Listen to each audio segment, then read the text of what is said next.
Saudi pro লিগের কাছে Cristiano Ronaldo শুধু ফুটবলার নন, স্বর্ণের ডিম পাড়া হাঁসও বটে।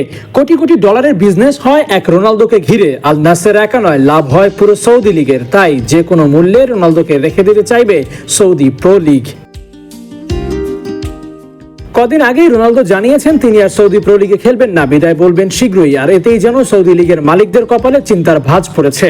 রোনালদো না থাকলে বড় বড় স্পন্সর কোম্পানিগুলো ধরাছোঁয়ার বাইরে চলে যাবে। খুব বেশি আলোচনায় থাকা যাবে না, নানান অসঙ্গতিও পড়তে হতে পারে তাদের। তারকা ফুটবলারদের সৌদি লিগে যাওয়ার আগ্রহ কমে যেতে পারে। একার্থে মুখ থুবড়ে পড়তে পারে সৌদি লিগ। লিগটিকে ধরে দাঁড় করিয়েছেন রোনালদো, সেটিও স্বীকারও করেছেন ক্লাব কর্তৃপক্ষ। তাই রোনালদো চলে গেলে তারকা সংকটে পড়বে আল নাসের।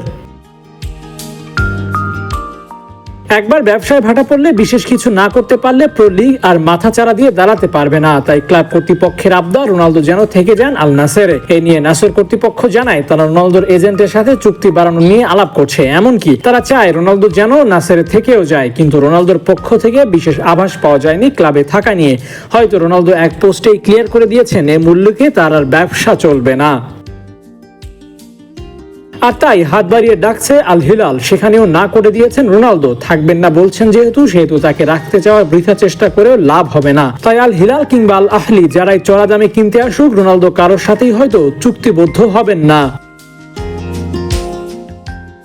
কোথায় পরবর্তী গন্তব্য সেট করবেন তা এখনো নিশ্চিত নয়, তবে গুঞ্জন ভেসে বেড়াচ্ছে বোটাফোগোতে পা রাখতে পারেন ক্রিস্টিয়ানো রোনালদো। সবকিছু ঠিক থাকলে ব্রাজিলিয়ান এই ক্লাব বিশ্বকাপ খেলতে পারেন CR7। তবে এর আগে অফিসিয়ালি পাঠ চুকাতে হবে নাসেরের সঙ্গে। তবে একটা সময় মনে হচ্ছিল সৌদি লিগে থাকতেই 1000 গোল করে তবেই বিদায় বলবেন। 936 গোল ইতিমধ্যেই হয়ে গেছে। বাকি 64 গোল করার সুযোগ থাকলেও রোনালদো ডান বাম না তাকিয়ে নিজের পরিকল্পনায় ছাড়ছেন আল নাসের। আবু নাইম, 71।